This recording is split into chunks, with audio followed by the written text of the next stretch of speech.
And welcome to Forged at the Table. I am Charles, I'm your Dungeon Master, and these fine folks you see on the screen in front of you are the players for today. Normally I go about a special little promo thing about everything on the channel, but I think we're going to bypass that today. In case you have not heard or did not see at any point during this week, this is a very special kickoff to a very special game where I get to run a Dungeons and Dragons campaign for 5 really cool moderators from over at probably my favorite site. I've been accused of having a too deep love for this website, and so I now get a chance to run a game for 5 of my friends over there. Everybody knows these guys at Subsys Cyber, Source, Firehawk, Storm Knight, and of course Villain Theory. Today we start a campaign known as A Walk Beyond. This has been, strangely enough, even though our channel is young, it seems like it's been a long time in the coming. These guys have kind of adopted our channel, made it their second home away from D&D Beyond, of which we are super appreciative of that. It's all started with a little tweet that I sent out, which seemed to draw the attention of both Subsys Cyber and Source into our chat, and we haven't been able to get rid of them since. They are constantly around. If you all are unaware, we do have a Discord chat. That is down below. You can get in on that sort of thing. But those guys kept hanging around. And through that, I made it apparent that I wanted to run a game for them. Come to find out, it seems like they'd been trying to get a moderator game going for a while. And so here we are. We're going to play some D&D for all you fine folks and see what happens and transpires around it. I am going to go around the horn. We're going to start with Subsys Cyber. Tell folks a little bit about you, who you're playing, a little bit about your character, and whatever else you want to do. Go ahead. Well, I am playing Larathan Talamari. He is a swashbuckler, a little bit on the fighter side as well. He primarily thinks that he's going to be retiring soon, so if adventure pops up, he might be a little reluctant to join. And Source. Hello, folks. I'll be playing Ostran Thorngage, a small but stout halfling that is a Tempest cleric. Views himself as the holy man of the group and looks after the ledgers and all of the accounting and finance. So quite happy to be devout in his prayers, but still looking to have that spark of adventure that he had in his younger years. And Firehawk. I'm playing Yorla, a 16-year-old tiefling sorcerer. I know speak common. Storm Knight. Hey everybody, so I'm going to be playing Fort Smasher, Goliath Paladin. Likes to get to the point of things, fairly succinct. And Villain Theory. Okay, so I'm playing Kaeldor Valamir, and he's a mixture of monk and ranger, and he's not been seen for quite a while. It's a bit mysterious, so that's all you're getting. All right. There is not going to be a map up on the screen today as per usual games. The reason why I do not have a map of the region these fine folks are starting out in. So you're just going to have to deal with the pictures that are up there to represent their characters. And then I guess that's about it. I guess the only thing left to do is we start playing some D&D. So we open on the central grounds of a once glorious estate. The outline of a wall, once topped at the corners with squat guard towers, and an outline still seen in front where the streets have been expanded, of a small gatehouse. A grand estate it was, now reduced to several outbuildings, a small vineyard, and the only building still owned by the remaining members of the Company of Solemn, the Long Hall. 4 sit around a large and at one time magnificent round table, the faded picture telling a tale from a long history of the company, that of a battle, dragons, and glory. We open on the Dragon Isles. Seated around the table are Larathan, Ostran, Yorla, and Uthal. 4 of the last 5 remaining members of a once glorious, grand, and vaunted company known as the Company of Solemn.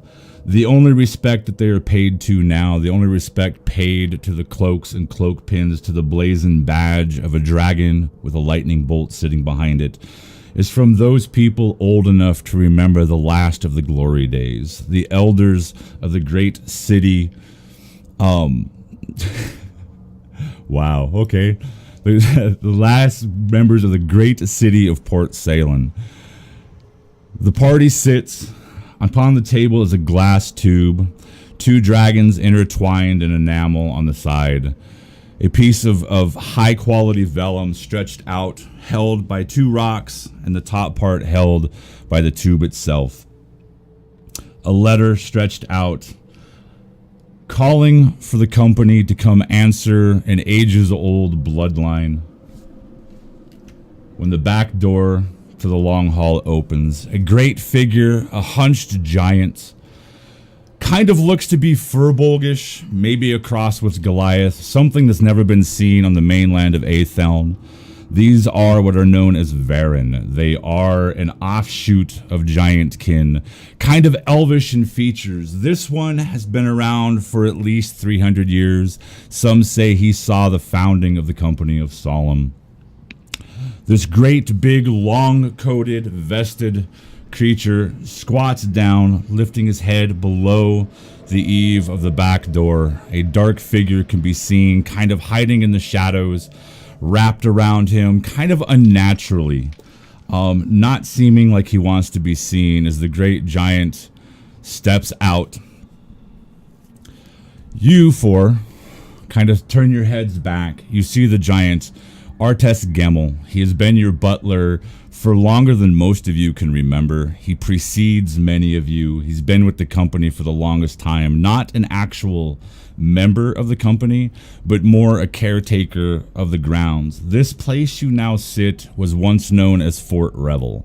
This is back 350 years ago, before Port Sarin actually became what it is now, or Port Salem.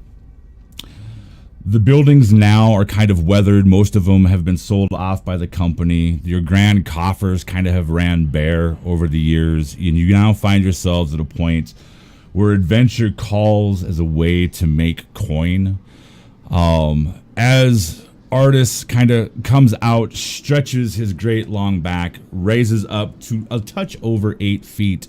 He is a tall, slender figure wearing a great gray long coat, a dusty black vest over an off-white shirt. You can see his glittering old greenish eyes, kind of glittering from a heavy brow, thin rolled at the end eyebrows, thin lips, and a slight smile, one of those smiles that lets you know that he knows something that either you don't know or that you're about to find out. In 2 quick steps, he covers the 15 feet from the back door of the hall to the table where you all sit. He looks down, a bit of a twinkle in his eyes. The smile subsides, his thin lips part.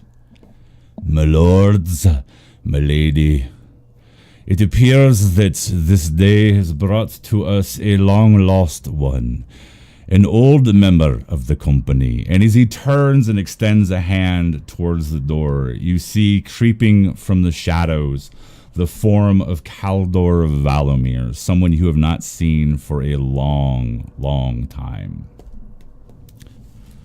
The stage is yours, ladies and gentlemen. The 4 of you now reunited with the 5th member of the company, someone you have not seen for a very, very long time.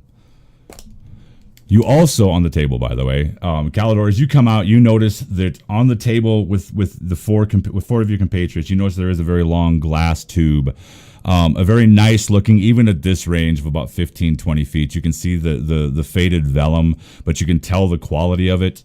The ink still kind of shining, even though it's obviously dry. Sitting next to that, however, is a very, very old leather tube. This tube bears a leather tie, and a metal signet, which is the company's symbol of a dragon's head with a lightning bolt behind it. You recognize this as being the deed to what is left of Fort Rebel. You're completely unaware, but the other four are aware of the fact that a one Chevalgo, you know him to be the head of the Three Winds Merchant Company, trading company. One of the things about the Dragon Isles and about all of Atheln is that much of the north is ran by these huge merchant companies that are ran by what are known as merchant princes. Chevalgo happens to own or be the head of the Three Winds, which is one of the largest of the trading companies. He has offered you 1,800 gold imps for the last building, for the hall. That offer seems strangely substantial. Your best guesstimation is the hall is maybe worth 1,200 imps tops. The building itself is still sound in construction, but the outside of it's seen better days. It's a stucco style building that covers brick. Chipped paint, chipped stucco, exposing brick in places. To some people, it might give off that air of antiqueness, that air of a long gone time, but for most people, especially in the area that you're in, not so much. Calidor, you stand there just having exited the entryway or the exitway into this courtyard. The shadows still kind of cling to him. Like as he kind of comes walking out, you notice the shadows kind of roll off of his shoulders and off of his back. Calidor being somebody that appears to either hide in the shadows or remain hidden quite often, as maybe part of his profession when he's away from the company. You look out, you see your four compatriots sitting there. You see Artris standing kind of proudly over. He looks kind of like a doting grandfather in a way. This is the first time in a long time that Artris has had the last 5 remaining members of the Company of Solemn together in front of him. So he sits there, slowly kind of crosses his arms, looks at the 4 by the table, casts a glance back to Calidor. Well, are you not going to say anything? And just kind of leans back. I will step forward and I'll just look between everyone, a little skeptically at first, and so you're still alive. It's been many years, Caldor. Where have you been? Had business to take care of in the cities. I'm gonna look at the portrait of the founding members on the wall and look back over at Caldor. Does he look the same? Surprisingly, yeah, a little more weathered, maybe a little bit more, I wouldn't say age, but wisdom kind of creasing the corners of his eyes and his mouth.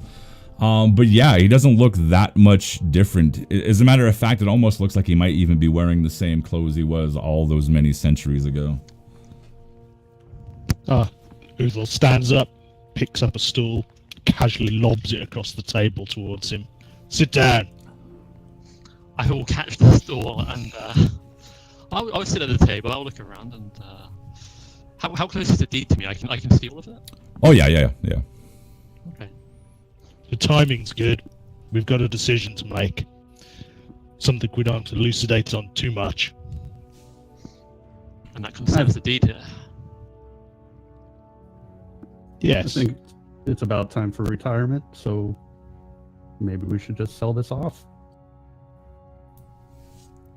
I'll raise my eyebrows and I will look to Lerifin and I say, quitting already? The company's already been dying for years. It's just about time. Don't know about dying, but we're sitting around here with nothing to do. That much is certain. The places we could be based, this is not a sensible place anymore. Look around the table. This is all that remains. You have already sold most of it. We've lost too many. It's been, what, a number of months since Merlin's passing. Now it's just us remaining. Well, Of course, we now have Yola. Yeah, I'm still Hello? not sure why she's here. I was squinting at Yola. I don't think I've met her before. I am They- Yola. I slide my toe As, back a bit. as you may see, there's a familiar mantle which rests upon her shoulders. Her mother, which many moons ago was part of the company. It's strange, I found her wandering the streets in the marketplace, starving, hungry, with just that mantle across her back. So, since Makes me wonder then, where we've she taken stole her it. in. It's not everyone steals everything. Sometimes things are handed down, just like the deed and this place and the name of this company. I think it's stupid to give it up.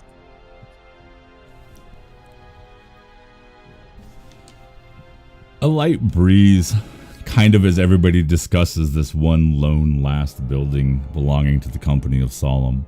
A company that has faced many great challenges, battles, and has a long and illustrious history. Fort Revel used to be quite the place back so long ago where many gathered. Hundreds of members of the company of Solemn would pitch tents either within the main courtyard or around it. But now a light breeze blows through an empty courtyard, wiping away the haunting thoughts of what was once a truly magnificent place. As this breeze dances across the courtyard, a few rustling leaves skip across old, worn, long-forgotten cobbles. In the center of the courtyard is still this grand pit, maybe 3 feet deep and probably 25-30 feet wide, which used to host giant bonfires. Now it lays empty, no fire burned there of any significance in probably the last 15-20 years. It's been at least 100 years since the company of Solemn has seen its glory days, and as I stated before, only the oldest people within Port Solon actually pay any heed to the crests. But something stirs just off the side of your vision. The great giant Artris doesn't pay it any mind. His senses dulled over time. But if each of you would do me a favor and roll me a perception check, I would greatly appreciate it.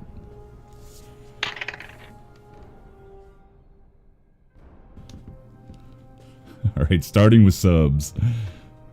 21. All right, Source. 6. Yorla. 22. Uthal. 10. Kaldor. 18. Kaldor, Yorla, and Larathan. Your eyes kind of shift around a bit. The way the breeze kind of swirls and the direction it's coming from is against the pattern that was already there. Your eyes kind of shift over to a stand of these long, tall, kind of pine tree looking shrubs that have been closely and carefully groomed over the years by Artris and before him actual paid groundskeepers, something this company hasn't been able to pay for a long time. Artris has kept them at least uniform, but you think for a brief moment that you see a kind of wispy shadow kind of pull itself back behind one of the shrubs. It looks odd, to say the least, and definitely looks out of place. It's against the way the sun's falling. It's against the way the breeze was blowing, and it kind of makes your senses heighten a bit. Oi, you in the shadows, come out. You can see the shadow shift a little bit again. You kind of see it kind of tries to pull back in, and then you kind of see like the outside angle of a shoulder in shadow kind of slump, like a slump that gives you the definite impression of the gig's up. And you see a tall, lanky figure, maybe 6'1", 6'2", while hunched at the shoulders, very thin, very slight. very much similar to when Caldor walked out of the back door of the longhouse. You see this figure, the shadows kind of roll off of him, but the way they roll off of him is a lot less natural than they did Caldor. With Caldor, it looked as though the shadows folded away and pulled away in a very natural way, sort of like brush letting a great stag through, something like that. This, on the other hand, definitely seems magical in nature. It seems artificial, and it seems forced. As the last of the shadows pull away, revealing a figure, from what you can tell, being human, and like I said, 6'1" or so at the shoulders, kind of slumped, very thin, wearing a long coat. It looks like it's faded velvet that's been rubbed a little bit too wrong. Everything about this figure sets off the old creep alarms in your heads.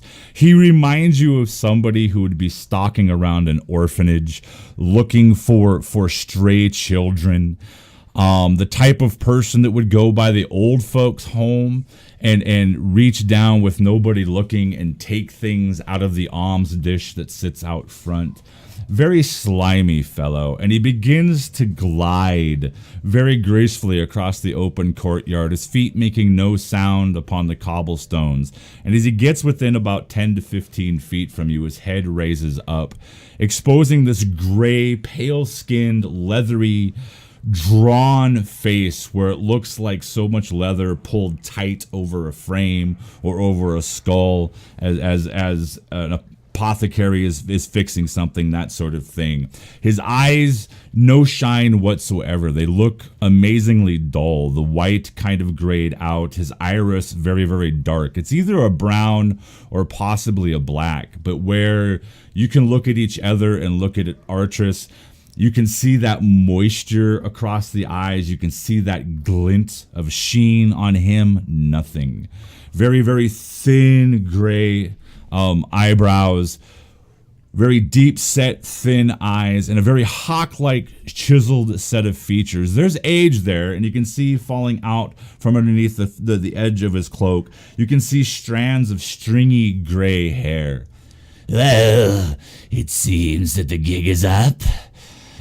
I ask that you hold any violence. I am well aware of the reputation of your company, but I bring you no harm. And as he says this and waves his hands, you can all see that he is armed with what looks to be the hilt to a rapier, and on the other side a dagger. So he did come armed, but his hands are nowhere near those weapons. I bring a bit of a message from my lord. He wishes for me to parley with you if you have such a desire. I bring coin and I bring an offer. And he points off towards the longhouse. An offer for this fine building, if you will just but hear me out. And he This must bows. be a friend of Yorla's. So Uthor's going to stand up and take a step forwards, stretching up to his full height of nearly 8 foot. Just look down on this tall human. As long as you're not going to cause any trouble, doesn't hurt for us to hear you talk, does it? When Uthal stands up above him, this figure's eyes, you think you see them widen a bit, and he kind of does one of those tip back bows, again opening his cloak so you can see his weaponry. Of course, my lord, I would not consider making a false move against ones of your reputation. I am just an old man bearing coin and message. That is all. Then sit, take a drink, and let's hear the message. And Uthor sits back down again. He kind of casts a glance to each of the other members of the company sitting around the table, and even manages to cast a glance up at Artress Gemmel, your butler, somebody you've never seen go to violence except once when somebody a couple hundred years ago, rumors have it, that Artress snapped a man's back in anger for kicking a cat. His back cracking. That's the only violence that anybody has ever heard about the Big Butler. The shadowy figure, after he kind of assesses the situation, seems comfortable with it, moves over, snagging rather gracefully a stool with his foot and slides it. He still remains just a little bit further back from the table than the rest of you, and you definitely get the sense that he's doing that in case he needs to fast draw weapons or make a quick escape. My lord has sent me to offer a princely sum for what remains of your estate. It would appear that the grand old dame has drawn cards that lead us to believe that your fates are about to change, and we would hate for those fates to change without being able to make an offer on what's left of the Grand Fort of Revels. He pulls out, and you can hear it sloshing, a coin purse. And when he brings it up, it's the size of Uthal's fist, if not a little bit bigger, and sets it on the table. When it hits the table, you hear this great shifting of metal on metal. This here is but a small offer. This is a token of gratitude for allowing us to meet. And he undoes the bag, pulls it open, and it opens up wide and kind of drops down. You see a small mound of the familiar enough golden bars that are used in much trade here in the Dragon Isles, known as imps. These little small, maybe 3-inch long, inch wide bars of gold are stamped almost to a 1 with some form of an imp.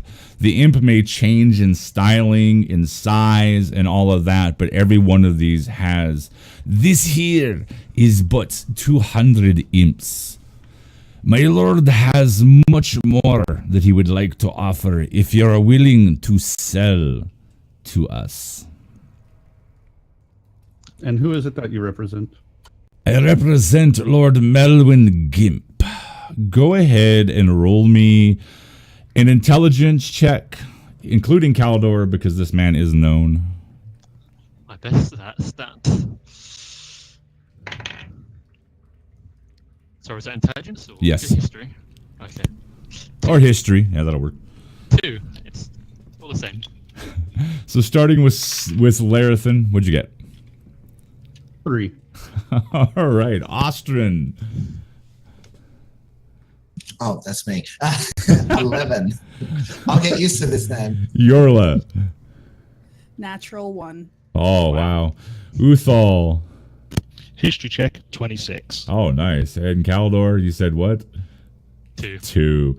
All right. Top 2. So Ostrin and Uthal, you both recognize the name. Melwyn Gimp has tried to plan himself off as a lower merchant prince, but this has failed and failed miserably. Everybody that knows of Melwyn Gimp knows that he is a prince indeed, but that of a thief prince. He's one of 5 that run the underground here in Port Ceylon. He's also one that is known to run several houses of ill repute, thieves' dens, and even rumored to run a band of assassins throughout the Dragon Isles. He is a dangerous figure in the shadows and probably best left in the shadows. Uthal, however, you also recognize his messenger as that of being one Shags Longtooth. Shags Longtooth, to you at least, his reputation precedes. While he comes off as being this old, kind of brittle, frail-looking man, he is nonetheless one of the most repped and reputed killers in the Dragon Isles. He is an assassin of some renown. It's rumored that mothers and fathers have been known to use his name to pull their children back under the restraints of parental guidance when needed. He's kind of a boogeyman of sorts.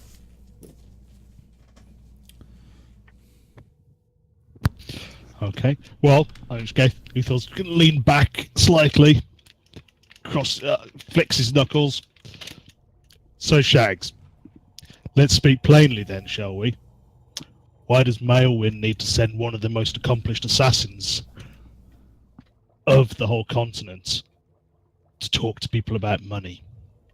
When you say his name, his face changes. A little bit of that old age kind of fades and peels away a little bit, revealing slightly younger yet harder eyes. His skin, which was pulled taut, kind of loosens and fills out a bit. His lips getting a bit fuller, and he kind of sits back a little bit, shoulders no longer slumped. His clothing looking a little bit finer as a bit of an enchantment, a glamour kind of falls away a bit.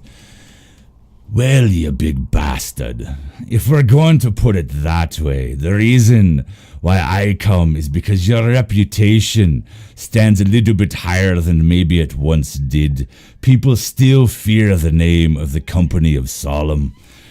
You call me a killer, but I believe your company's killed far more than my blades have, and probably ever will. It's that simple. Plus, I bring a great mound of coin to a bunch of people just about. And he kind of shifts a glance to the longhouse. In the poorhouse, from what I hear. There's 200 imps there for you. That's just for meeting with me. So, that's a gift. Melwyn wants this house. And my advice would be to accept his offer when I give it.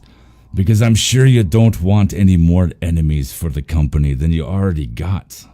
Most of the ones you have will face you in the streets or in the fields. I can guarantee you we won't meet you in the fields or in the open. You don't want my lord as an enemy. And he kind of leans back. And this time when he leans back, his hands shift back, kind of pulling back closer to his blades. You can see his eyes harden even more. Go ahead and give me an insight check.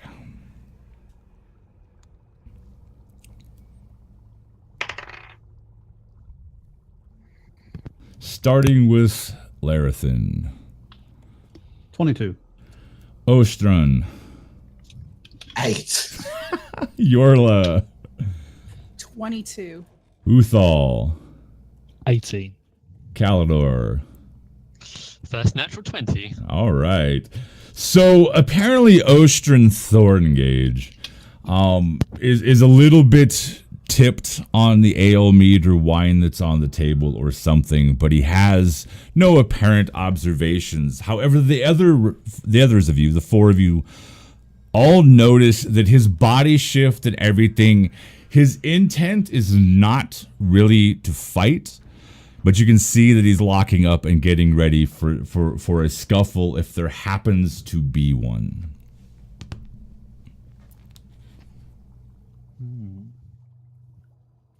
Well, I don't really have all day, you know. I've got other business to take care of. Don't keep me nor Melwyn waiting. Well, you can relax for a start. We're not about to kick off a fight, as long as you don't. I ain't been paid to come here and kill. I slide up to him, maybe a little too close, and say, "Hello, I am Yorla." No, Yorla, get away. Get away. He kind of glances sideways from his eyes at the tiefling, a smirk coming to the offside of his face. And you get the feeling for a brief moment that there's something he wants to do to the tiefling. And if it's violence, it's not in the killing sort. Uthal, you have heard many stories of Shag's Longtooth and his strange desires and the bodies he's left in his wake. And you realize that maybe making sure that Yorla isn't too close to him is probably a wise move. Once again, his hand comes out. He flicks the edge of the bag. As I said, I don't got all day. That's 200 imps for meeting me. I'm sure that's probably more than you've got between you by the looks of this place. My lord makes an offer of 2,000 more imps if you sell. And I'll say it right now, we don't rightly give a damn about Chevalgo and his people. Your choice is simple. Do you want the 3 winds as enemies, or do you want Melwyn as an enemy? Because you're bound to piss somebody off, but your company's been known to do that for at least a couple 100 years. Fair comment. Since I'm right there next to him, I'll take the bag and walk back to the group looking. Yeah, it is full. There are definitely at least 200 golden imps in there. The bag is quite heavy, got a lot of weight to it, and it feels strangely good in your hands. When she kind of chinks it a little bit, you all kind of realize how much gold is at play here. Although there is also something lying underneath, because a second player for the long haul has entered into the fray, and that does, at least you realize or understand that does put two sides at odds here. But as she brings the coins back, just a quick question: Mm-hmm. Has there been any commitment made by the company in terms of the sale to the other person? No. Okay. Chevalgo made his offer about 3 weeks ago.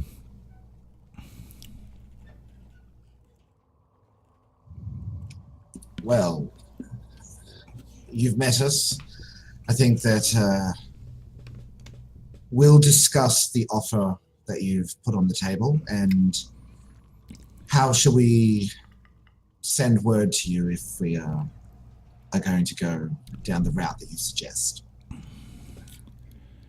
At the 2 coins, just down the street, and you're familiar with the 2 coins. It's kind of a money kind of trading place. There is on the Dragon Isles, there are several types of coin and stuff that aren't used on the mainland of Atheln, which is the main trade point for most of the trade from the Dragon Isles and back and forth. So there are several of these money changing, laundering kind of places that deal in switching out coin, changing coin to gems, that sort of thing, or gems back and forth. The 2 coins just down the street. That's what it'll be. You can get a hold of us there. It's not that hard of a place to find, and you're all familiar with this place. It has an ill reputation, high fees, low kickback, that sort of thing.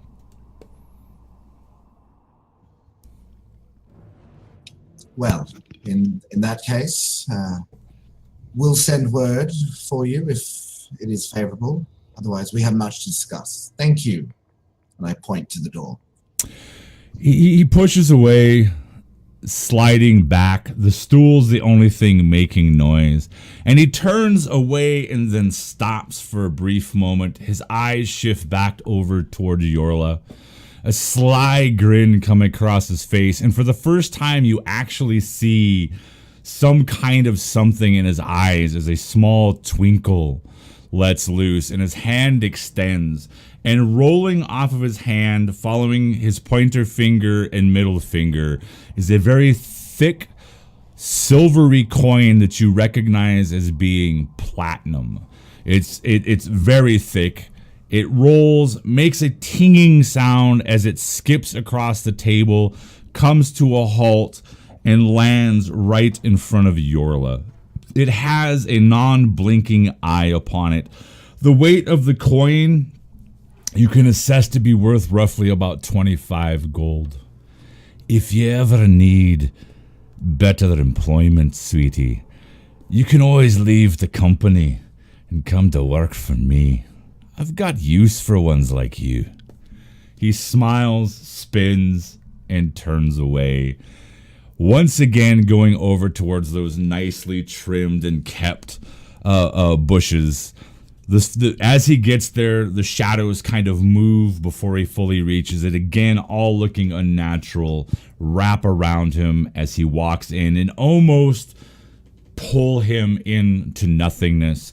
As the shadows pull away, Longtooth goes with him and disappears. Okay, bye. Yola, he's a bad man. Avoid him. But money, and I give him the bag of gold. Yeah, bad men seem to be able to get money, right? I'll take that. So the five of you are left around the table with the bag of 200 imps. Yorla has this thick platinum coin. Yorla, do you reach down and pick up the coin? Is there a setup question better than that? Shouldn't. I don't trust you. Why? No, I don't touch it. Okay, so you don't see the cauldron on the backside.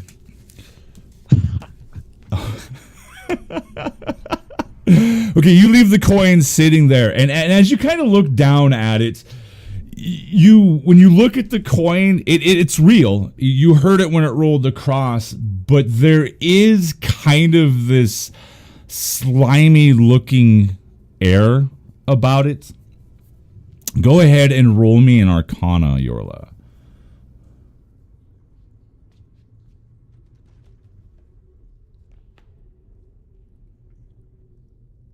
22. As Yorla kind of leans and maybe kind of cocks ahead a little bit and looks down and takes a closer look at this coin, a faint ringing can be heard coming from the longhouse itself. There is a bit of a doorbell set up for the long haul, and you notice Artress immediately kind of snap and look over. I will be right back, my lords. And he makes his way off into the longhouse, for it seems that the company of Solom has another caller. Yorla, as you look down at the coin, you can tell that there's definitely some kind of magic rolling over the coin. It almost, to your eye, puts off a sheen just above the surface. And when you look at it, it kind of looks like heat waves on a concrete surface. But there's something icky and slithery about the way they move. You don't know if it's a remnant of the magics that were kind of covering Longtooth, good old Shags, when he came to pay his visit, or if it's actually something on the coin. But you do get the willies from looking at it. It's kind of like a magnification of how slimy he was. And you almost kind of feel like when you kind of approached him, you almost feel like you need to kind of brush off that side of you that was closest to him, because you can almost feel his oily hands kind of rubbing over you in quite possibly the creepiest Aleister Crowley seduction technique style, and kind of making your skin crawl. Your mind goes back to his eyes and the way that he looked at you, and that creep magnifies, because while he said he had a use for ones like you are sure, even in your naivety, that it probably wouldn't have been enjoyable on your end. Shortly thereafter, you can hear Archers having an exchange with somebody inside the longhouse. Yorla, are you going to pass any of this information about the coin on to your compatriots, or are you going to keep it to yourself? I step away from the coin and say, "Bad coin." And you all see this. Yeah, bad coin from a bad man. Does not surprise me. So, we've got a bag of 200 gold there that we've accepted. That comes with a cost. Yes, I don't like it. I'd need to consult the higher powers before I would be happy. There's something just not right with this. I don't care who we sell to. This Lord Gimp is offering more money, though, so... You know who he is, right? No, not really. He runs most of the underworld around here, and for quite some way. He sounds like the perfect person to sell to. Assassins. Worse. And I'm pretty sure our company in years gone past would have been the people that would have stopped such an underworld merchant prince, but I don't know if we can do it with just us. He's not the only one. There are other underworld princes. One of the problem is you take care of one, leaves a space, and another one will turn up. Bad man. Yes, you're a bad man. Now, the coin, don't touch. What are we going to do with this coin? I'm going to call Artis over. Artis is actually inside the long hall itself. You can hear him dealing with a high-pitched, squeaky-voiced individual inside. And you can see Artis, eventually his long gait carrying him, again stooping low to miss the overhang of the door. And behind him, you hear a small set of scuffling feet. You see a short figure, nary 3 feet tall.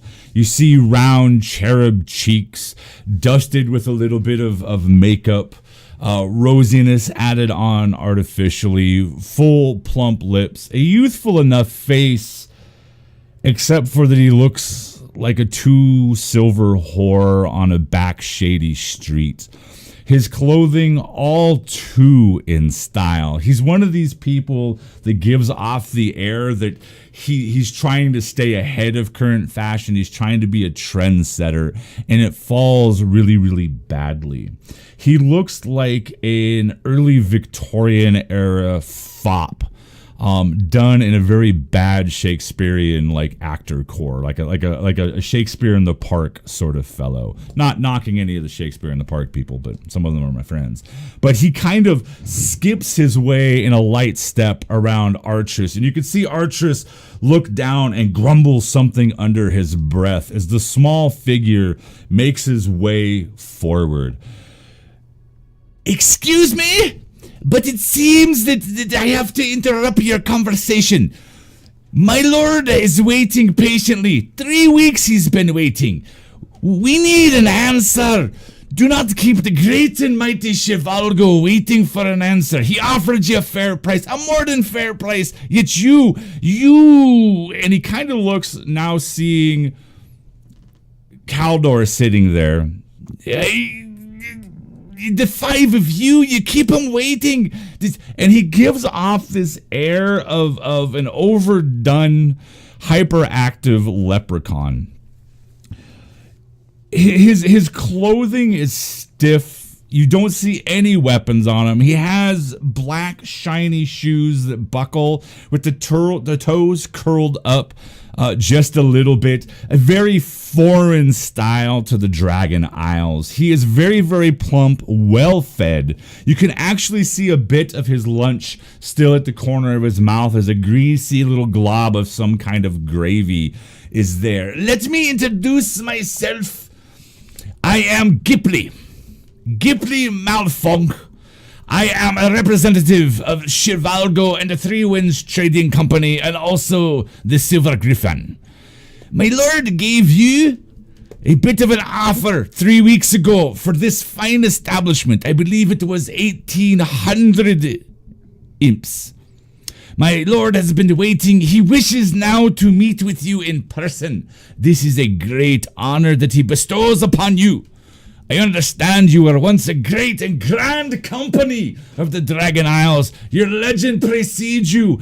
Everybody knows the tales of Lerathan Talmary, Ostran Thorngage, Utal Steelborn, and even Caladir. Or I think that's his name. And whoever this creature is. I don't think I know this one, but the remainder of you, your reputation precedes you. But still, the Three Winds Trading Company has made an offer, and they're not used to waiting for an answer. My lord wishes to meet with you this very day at his estate. What say you? And he kind of sits there and stomps his foot a little bit, crosses his chubby little arms. He is so fat and barrel-chested, his arms barely make it all the way across his breast. He sits there with this smug look on his face, a mixture of arrogance and annoyance as he kind of just eyes down at you. If this was somebody that you were to meet on the open field, you would have cut him down at first word. There is nothing redeeming. At least when you met with Shags Longtooth, there was at least skill. There was reputation there. This little thing, a Gipley, that you have never heard of him, he is not only disrespectful, but he has an air that he shouldn't be at all using in front of at least his betters, as which you all, at least in polite society, would be. He sits there kind of huffing, and you can see standing behind him Artress. And as I said, Artress is not one known to anger. Only once in this man's history, this creature's history, has he ever been accused of anger, accused of doing things that might be construed of that. But the look that is upon Artress's face right now, as he kind of looks down, his brow kind of pressed together, you can see anger just below the surface, fuming and boiling up. You can see that he wants to snap out, grab this little runt, and throw him over the building. He kind of casts a look up, meeting your eyes. His eyebrow gives you a questioning glance, and his hands just about hanging down at Gipley's shoulder height kind of gives you one of these looks, as if waiting for you to nod and he will go to work. So who thought I was just going to laugh? What was it? Gippo? Was that your name? I am Gipley. Gippo will do. Austrian will start. Does that upset you? Austrian's going to start stepping forward, mumbling under his breath, casting Thaumaturgy, as you then start to hear rumbling thunder in the background, stepping forward up to Gipley and just says, in past times, it would have been required to bow to the company. I suggest you pay us the proper respects. Gipley, and then we'll see your master at the time that we desire. Gipley, you could see him try to hold his ground, and then he just he breaks, throws his arms wide, and goes down into a low enough bow that you actually think you hear the tip of his nose touch stone. He goes down so hard.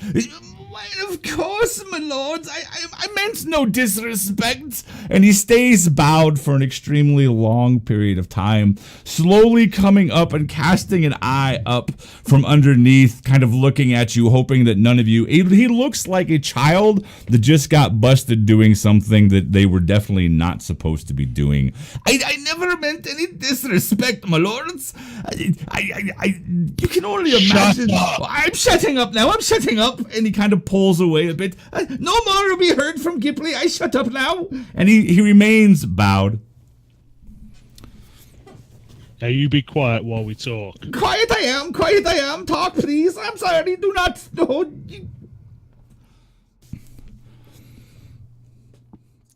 Mr. Gipley, I think you might have dropped your coin.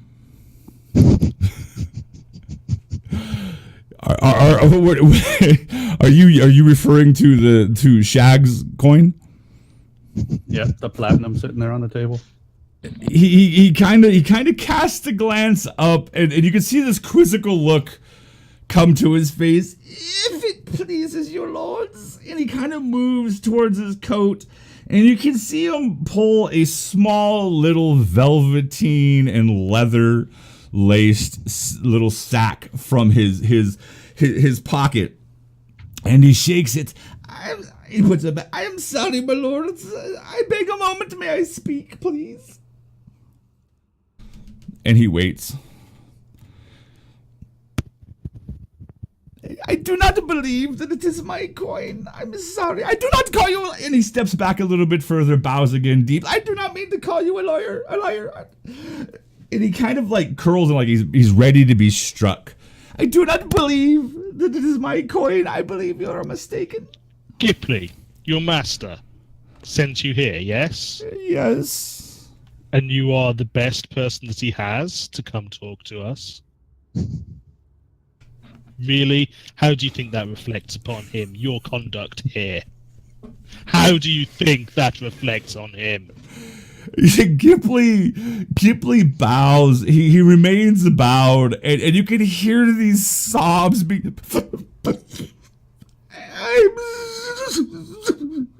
sorry, but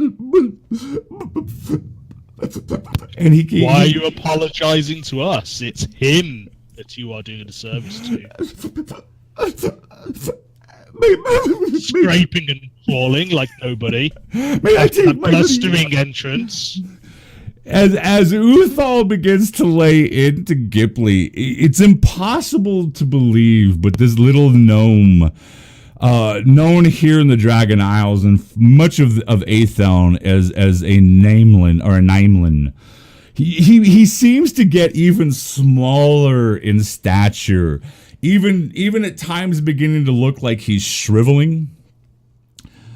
And he maintains the bow, and with almost each word that Uthal Steelborn, the Fort Smasher, makes, you can see his feet shuffle on each word back to the door, these sobs racking over his small, fat, chubby shoulders. And you can see with each sob that comes out, his belly shaking in between them, the fat inside of his obvious girdle kind of almost causing the girdle to break at times. And with each step back, closer and closer he gets to bolting for the door, till he's actually probably now a good 2 or 3 feet away. He's gone silent, the occasional sob.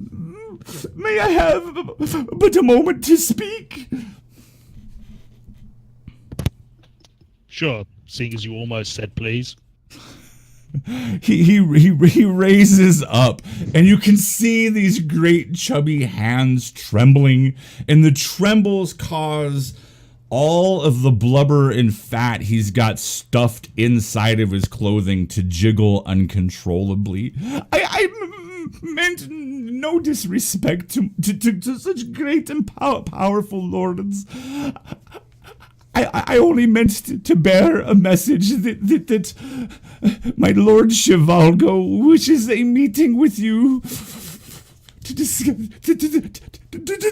discuss payment for the long hours. I meant no any bows back down, no disrespect. Then you can still be successful in your mission. Know that we're not angry at you. Disappointed, yes, but not angry. When you say the word disappointed, everybody's familiar with that thing where your parents, it's easier to deal with your parents and colleagues and loved ones if they're angry. But the word disappointed carries a whole different weight. And in this situation, it carries that same weight with this little gnome, because you could see his shoulders sag. And you think, as he kind of relaxes non-voluntarily, that you hear this pa-ting as one of the straps on the girdle he's wearing breaks. And he comes up looking to be a totally different gnome. Tears streak the makeup.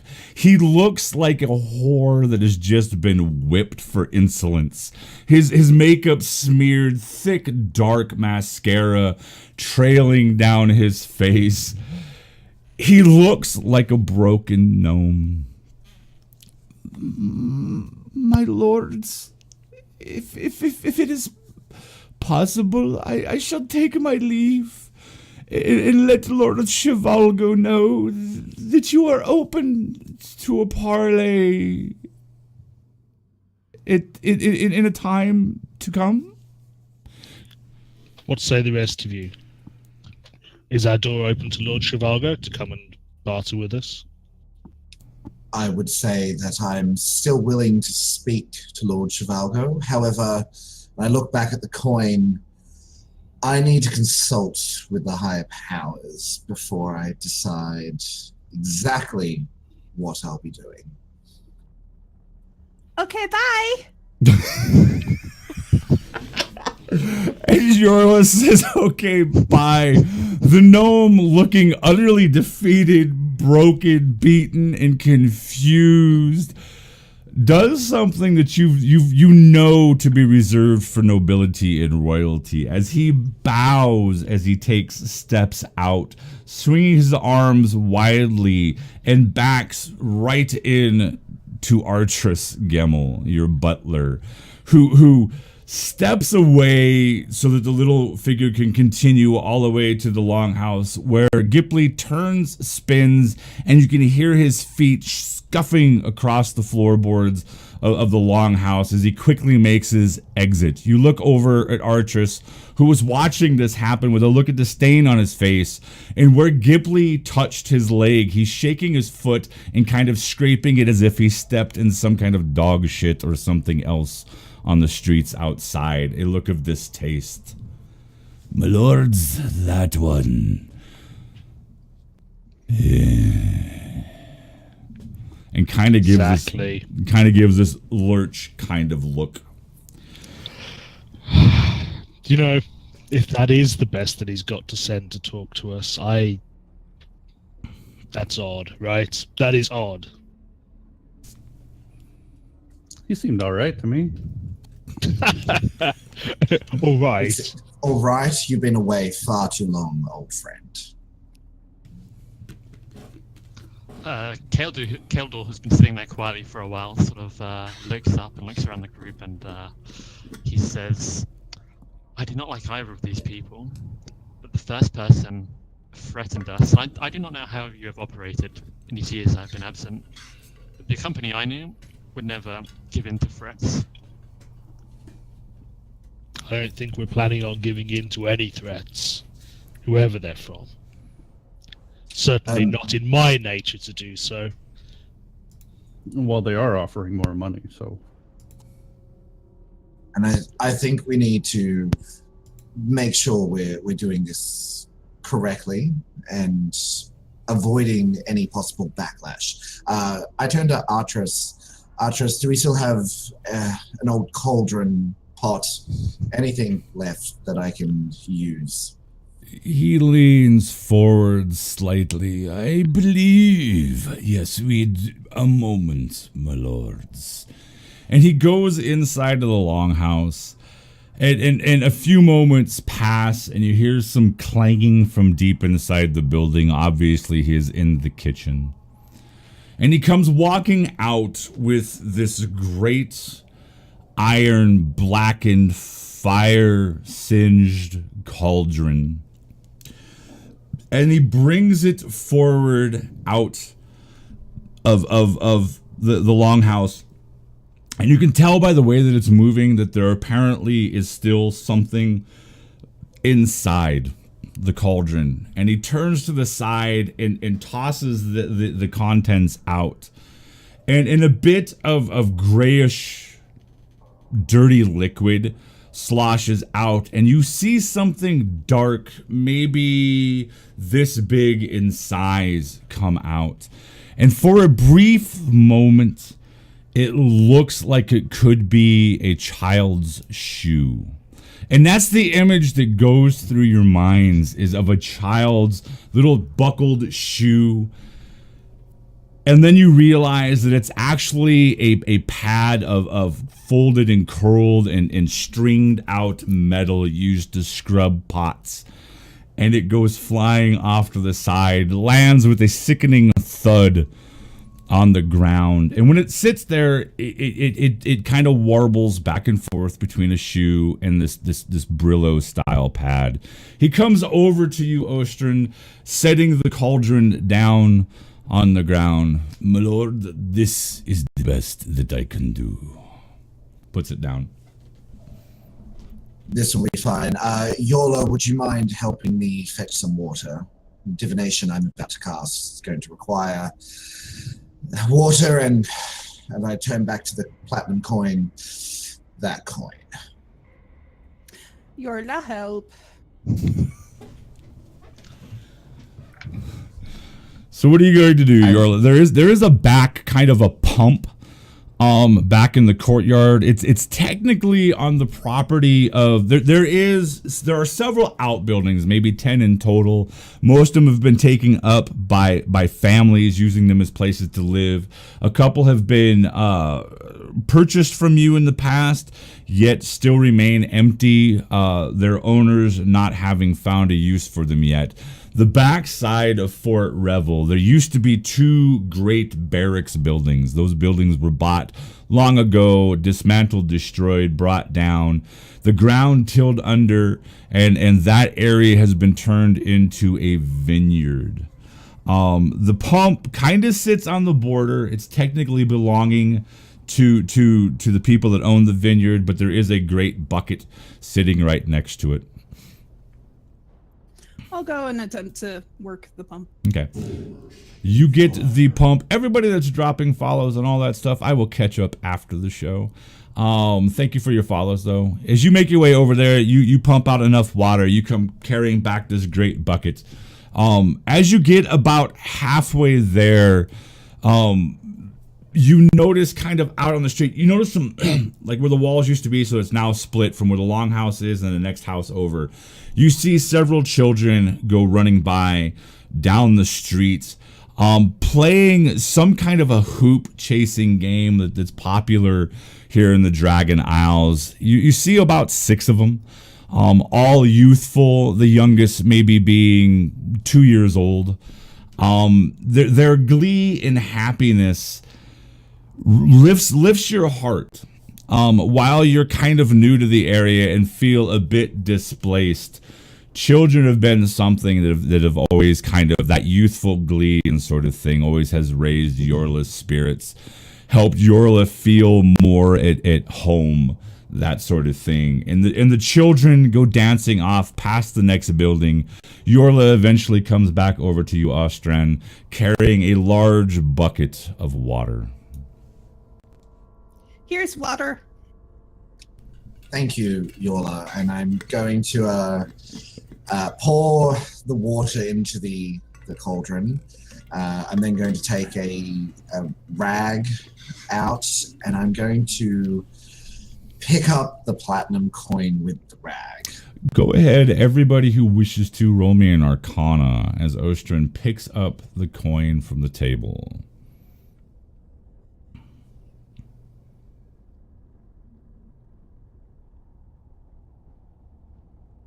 You people out there in chat are sick.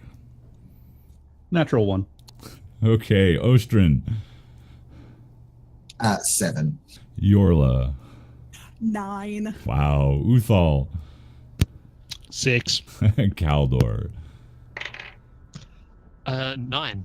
9. None of you see what you could have seen had you been a bit more observant. The coin lifts up in the rag. You go ahead and pick it up. What are you going to do with it? I'm going to place it into the cauldron, and then over the next minute, I want to cast Augury to find out whether siding with Shag's Longtooth and his master is going to be either good or bad for us. Okay. I'm hoping to see which side of the coin ends up face up on the water at the end of the spell. Okay. What I would like to do in that minute, as Ostran is casting that, I'll say, I trust you to do this. I'll be back in a minute, and I will stand up from the table. I will lift up my dark hood, and I will turn around, and I will look to see the way Shag's his name, which direction he went, and just check he's not hiding where he was before, anywhere near there. Okay. We'll start with Ostrin first. Ostrin, you go into casting your augury looking for some kind of guidance. And you hear, even though the sun is out and blazing, this is the height of summer, the storm season is past, you hear this low rumbling and a snap of lightning off in the distance. You can see a couple people on the outside by one of the other outbuildings and a worker that you now see possibly over by the grove with the berry or grape plants. All look to the sky kind of with wonderment in their eyes, looking for this unseen storm. The coin kind of dances in the water. You can see a shimmering silver and gold light. And the water kind of begins to grow a bit murky, a bit more storm-like. And you see these roiling storm clouds dancing through the water with bolts of lightning. You hear, only you, bubbling up from the cauldron, this great, deep voice. You have pondered questions. The answers you seek, either side of the coin, presents conflict. Hands from the dark on one, winds on the other. The wind presents least resistance. Everybody sees the snapping like a blast of lightning, just wham, emanates, and the cauldron rumbles. This great, deep rumble of thunder as the cauldron literally shakes. You notice the few people by the outbuildings and over by where the caretakers of the orchard and stuff are. You see their faces like the blood drain. They probably, while the Dragon Isles are sophisticated, while the Dragon Isles are not unaccustomed to magic, the modern times of the Dragon Isles are not one that presents opportunity to prove your bravery while fighting dragons, while downing out-of-control necromancers. The past 100 years, especially here in Port Saline, have been very, very calm. There are not a lot of points where people openly see magic being cast. And you can just about imagine to the common passerby, this simple augury done in this cauldron has got to look like somebody conversing with the demons from beyond. As the cauldron comes to a rest, the coin inside, you can see this murky, oily substance releasing off of it into the water. And you see this substance kind of blown away by three twirling, almost artistic looking, like the wind blowing across the surface of the cauldron, blowing that away. The eye that was present on that coin is now replaced by an inky black droplet. This to you, Ostrin, represents poison. Your answer is there. And the voice pulls away. Everything goes back to normal.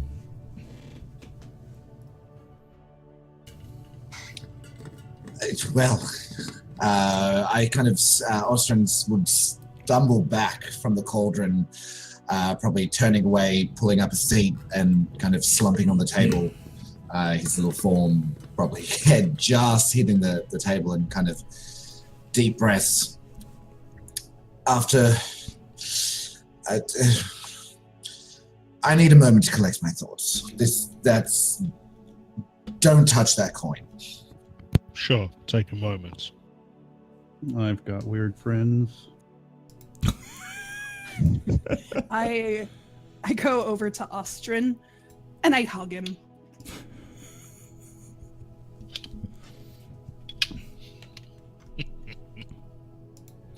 after pushing your thank you, Yola. Yes.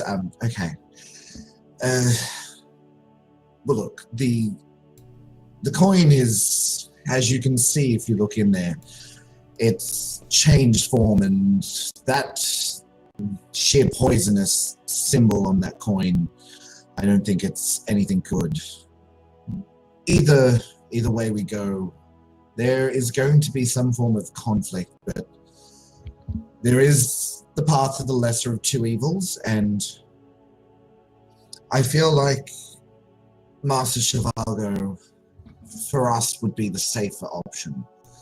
Either way, once we sell up, I don't think we should remain here. Well, let's be clear. The only reason we would be selling up is because we're not planning on remaining here. Correct? I believe that's the reason why we're selling. Need to retire on the beach. Fishing pole. My fort. It's wonderful.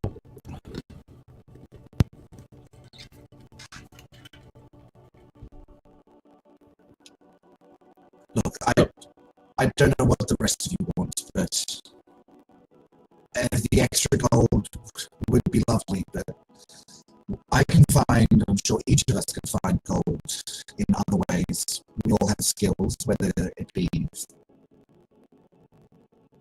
using our talents and skills, like the proud company we once were. I feel like we still are. But Chivalgo is my vote. I vote Gimp. Do we wish to vote on this? Is that how we want to do this? I'm not saying that's a bad thing. Not bad man. I'm not quite sure what you mean, Yola. Are you casting a vote? I'm pretty sure Yes. they're both bad. Uh-huh.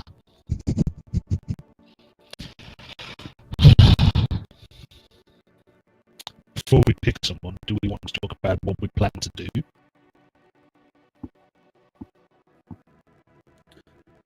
DM, we got that letter, didn't we? Yeah. Well, Caldwell's only just arrived back and, well, left again, but I'm sure he'll be back in a Yeah, minute. we've got messed up audio again. People are saying we've got messed up audio, and I'm hearing robot voices again. Sounds like a good time to take a break, maybe? Yep, we are going to take a break, folks. Thank you for tuning in. Hope you're enjoying this. We're going to take a break, figure out these bandwidth issues. Yeah, it's something to do definitely with the old Discord. So we shall be back in just a moment. Again, thank you for tuning in, and we'll be right back.